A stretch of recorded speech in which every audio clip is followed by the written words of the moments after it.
Hello and welcome back to the Comic Lounge. Today's video is going to be very different. This is kind of not so much a response, but just inspired by someone else's video. Obviously a more bigger comic book YouTuber, but that being in the name of Midhunter Comics. He did two videos where he was talking about, with one being focused on fairly sort of difficult runs to complete, and then one on fairly easy runs to complete. So this had me kind of thinking, which runs did he not talk about that are maybe to an extent maybe easy or difficult to complete? Now, I'm not going to do like he did and spread it out into two different videos. I'm going to try and just do a fairly short one where I kind of just mention runs that are definitely fairly easy, but might be a bit tricky towards the end, or let's say even a run of 20 that actually is not that easy to complete. And so that's what I'm going to do. And right now I'm just going to kick off with the first one that I think is going to be fairly difficult to complete, and it's a run of 20 issues.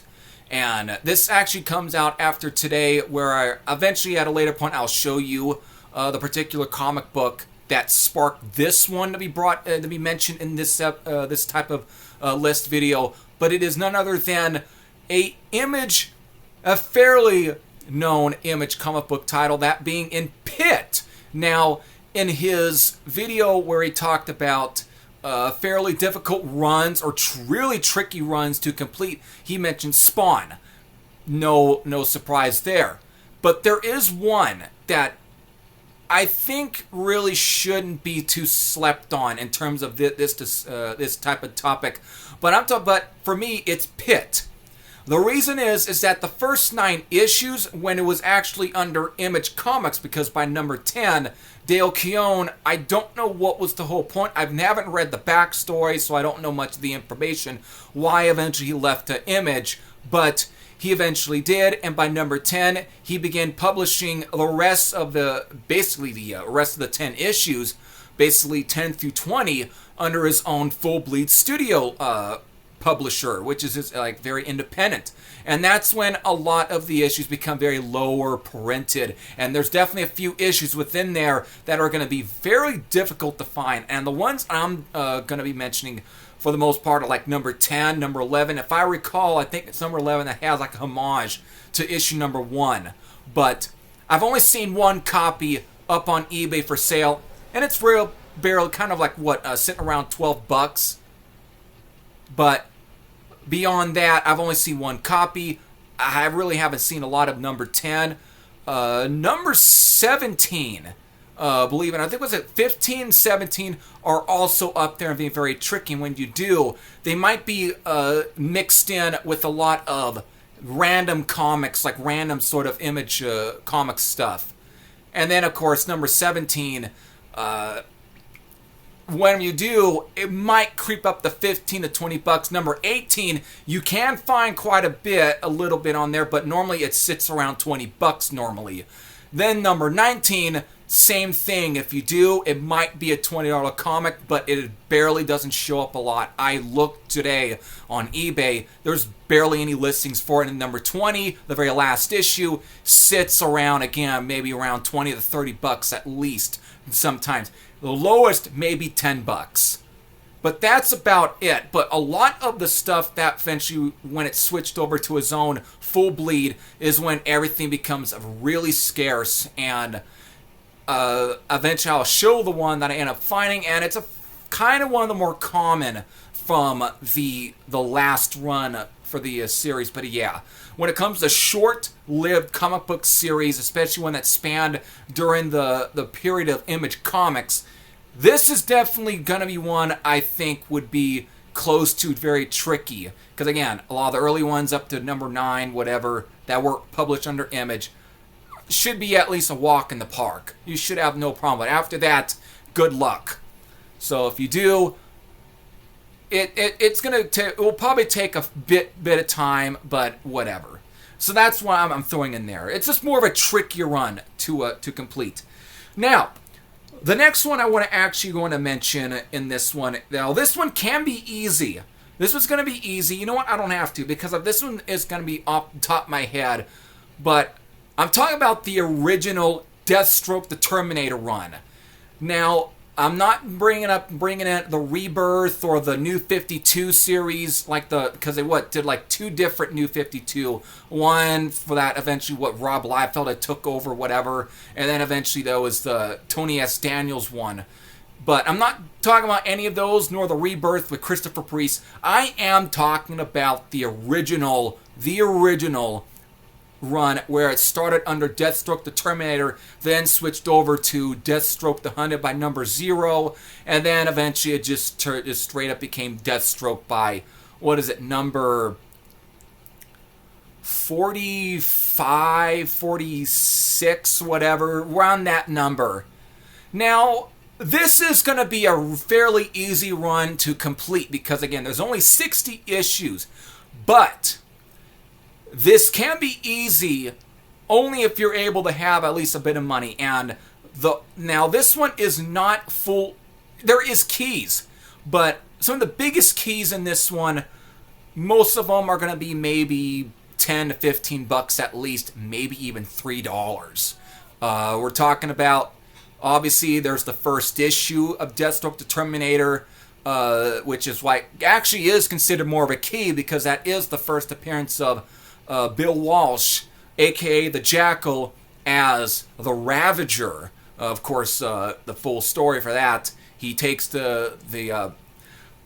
basically Grant, the dead son of Deathstroke, the one that started off the sort of arc between Deathstroke and the Teen Titans, and used that to antagonize Deathstroke during that story. Then, of course, you have issue number 6, which is the first appearance of Pat Tracy, who by issue number 9 would eventually become the Vigilante. And then by number 10, she, of course, becomes the very new Vigilante officially, especially being featured on the cover. And then there's number 15, which is probably one of the first real major issues within the series that introduced Rose, the daughter of Slade Wilson / Deathstroke.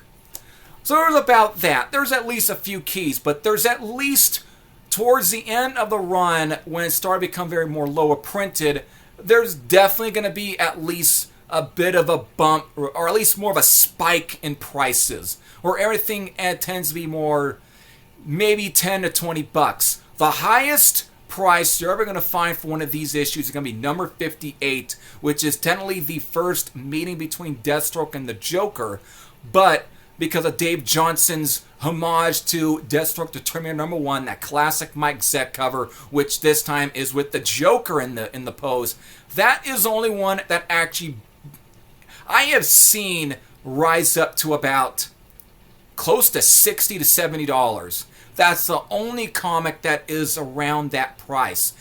And then number 20, number 60, the very last issue, that one might sit around maybe close to 15 to 20 bucks. If those two issues are around that price and you've got the money, you can be able to at least complete the entire original Deathstroke the Terminator run. And that also includes the 4 annuals that came out during the period, which number 2 being the first appearance of Gunfire. So there you have it. There's the Deathstroke the Terminator. Now, the next one I want to bring up, this is going to be another short run, but this at least made up to at least 50 issues. That's going to be Vigilante. It's surprising how most of this is going to be DC Comics dominated, because of really, as according to Midhunter, most of the Marvel stuff is, because of being so highly popular to begin with, there's always going to be way more hurdles than compared to stuff over on DC side.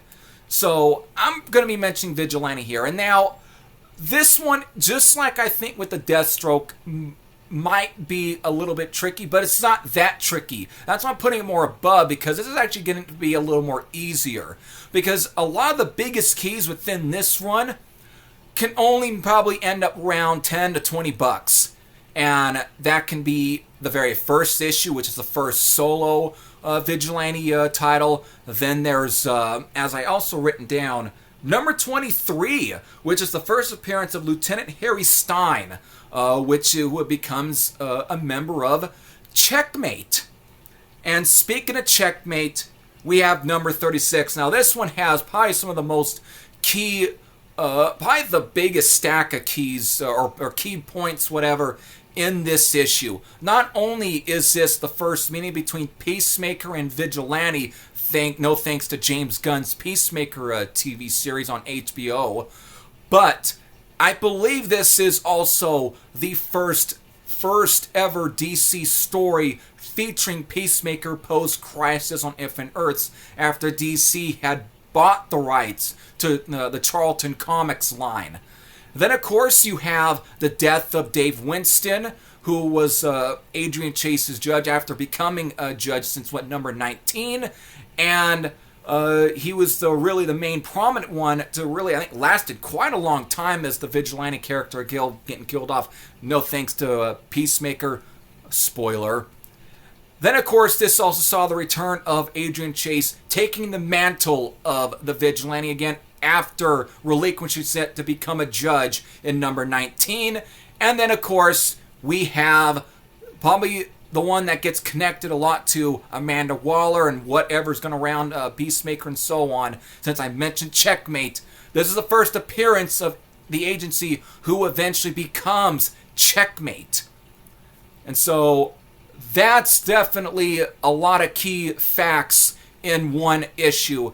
And then, of course, the one of the last ones I'll mention that's got any real other key facts besides, let's say, the final issue. It's number 45, which is the first appearance of Blackthorn, a Checkmate operative and someone who, of course, becomes a fairly supporting part of the Checkmate series when that series launched by the very late 80s. And then, finally, there's number 50, the final issue, and the death of Adrian Chase / Vigilante. So that is the real main key ones. These normally can be fetched again. They can fetch up to $10 to $20, sometimes $15. And if that's the highest for these issues, this should be a walk in the park. And most of the time, I see these being sold in bulk.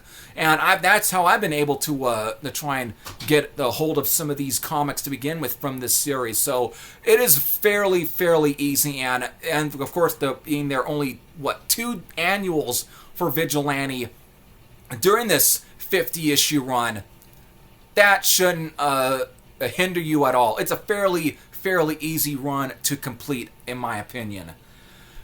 Then, of course, finally, before I get to any more, let's also mention another DC series that should be fairly, I don't know, it might be tricky due to the fact that it starts off a little bit kind of rocky because of the very first issue, and then after that, some of them can kind of ring around $10 to $15, maybe $20 is still.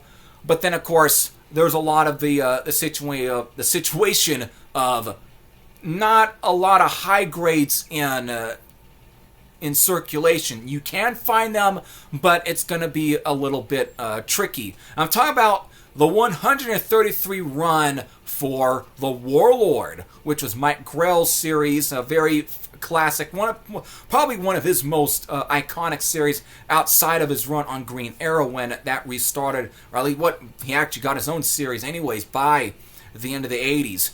Still, this is going to be, now there's going to be some keys within this series. There's some keys, but most of them shouldn't cost you any more than maybe $10, maybe $5 to $10, maybe as high as $15 depending. But for the most part, there's going to be some it's just going to be fairly easy to obtain. But the only big hurdle will probably be issue number 1, which can fetch around maybe $30 to $40 depending on the condition. But then after that, most of the stuff can sit around $10 to $15. But the key issues I'm going to mention here, the brush through them, is number 32. First appearance of Shakira, who was a female character that can shift into, I believe, a cheetah or something like that. She shapeshifts, all I know. And she becomes a fairly big supporting part for the Warlord, Travis Morgan. throughout the series. And of course, there's number 38, which is the first appearance of Jennifer Morgan, the daughter of Travis Morgan, aka the Warlord. Number 48, the first preview of Arak, Son of Thunder. Then, of course, there's number 50, which is the death of Anton. Number 55 here, which is the first appearance of Arian, Lord of Atlantis, and that's more of a short story. But the Arak is more like a preview for like number 1, which would be released. Published the next month after Warlord number 48? But this one's got the first ever solo story for Arian for number 50 and number 55. And then number 63. It is the first Dan Jurgens interior art to be published for DC Comics. So, I believe for DC. I think he did something, before DC Comics. Still, that is the more notable one. It was number 63. Again, early Dan Jurgens. So, there you have it. And some of these shouldn't cost you any more than maybe $10. And if you can find them in good condition, you'll be fine. And again, with 133 issues, I think this should be a fairly easy one to at least to complete. I'm not going to say it is the super easiest run to complete, but it shouldn't be no better than, let's say, completing a run of X Factor or X Force or whatever, It shouldn't be that difficult. You should have at least a fairly easy time collecting. And that brings me to, since I mentioned Arak, Son of Thunder, let's get to Arak, Son of Thunder. I think this one only lasted for, I believe, also 50 issues, just like Vigilante, and there's barely any keys in this series, and all of them you can probably find maybe 3 to 5 or possibly as high as $10. That includes number 1. So there's at least, if there are any keys in this series, this should at least be fairly affordable for you to complete. So it's shouldn't be that difficult. So there you have it. Finally, I should only mention this. I don't know if I can make this the final one, but all of the new Teen Titans related titles. That includes the original one that spanned into eventually when it got changed to Tales of the Teen Titans, and even the biggest issue in there is, of course, number 44. Number 2 and number 44. Number 2 being the very first appearance of Deathstroke the Terminator, who I just mentioned earlier in this video. And of course, there is Tales of the Teen Titans, number 44. These are the two big ones you probably are going to have a difficult part in obtaining. But if you're able to try and get past these two issues, with New Teen Titans number 2 probably being the most expensive comic within this series, which roughly can go up to $80 to at least maybe $100, depending on how much the value for for example, the condition. And of course, then you have Tales of the Teen Titans number 44, which is the first appearance of Dick Grayson as Nightwing. And by the way, this fact always gets overlooked because of the Nightwing factor, but it's also the origin for Slade Wilson / Deathstroke and Joseph Wilson, aka Jericho. And so, with those, that's fine. And even some of the keys, like the first appearance of Adeline Kane or Terra, again, that also includes some very cool covers, including the first full cover appearance of Deathstroke number 34. Some of the first appearance of Adrian Chase as well. First appearance of Vigilante. First appearance of Cheshire. First appearance of Blackfire, the sister of Starfire, and so on. All of these are not that expensive. You can find them around roughly $5 to $10 each to begin with. And all of these, and of course there's the second volume of New Teen Titans that eventually got switched to the New Titans. And that ran for all the way into like way over 100 into the 90s. All of those are not, I don't think, are that difficult to even obtain. So all of the big key issues with any of these series are not going to be anywhere near the value of number 2 and number 44. And if you're able to get past those 2 issues and find a lot of the other keys and complete the entire new Teen Titans line from the original, including even the later one from the late 80s that span into the 90s, you should have at least a fairly easy time to collect the entire runs. And I think that might be it of all the ones I can really think of. Eventually I might do a part 2, whatever, to this, if there's any more that I can think of. But for now, these are the ones I can think of off the top of my head. And the ones I just realized can be... Oh, by the way, Aryan, Lord of Atlantis. There we go. That's another one. There's barely any keys. And some of that shouldn't be too much. I think that might have also went for 50 issues, I believe. There you have it. Hope you've enjoyed. If you can think of some other series that are kind of easy to complete or fairly easy to complete, let me know in the comment section below. And maybe at some other point I might even when I do a part 2, I might mention those series. So there you have it. Hope all of you enjoyed. This is every Thrash's. Boy, there's a line I don't use very often. That's from my other channel. Anyways, this is Thrash It over at the Comic Lounge. Keep on reading, keep on hunting, and just keep on collecting comic books, everybody. See ya.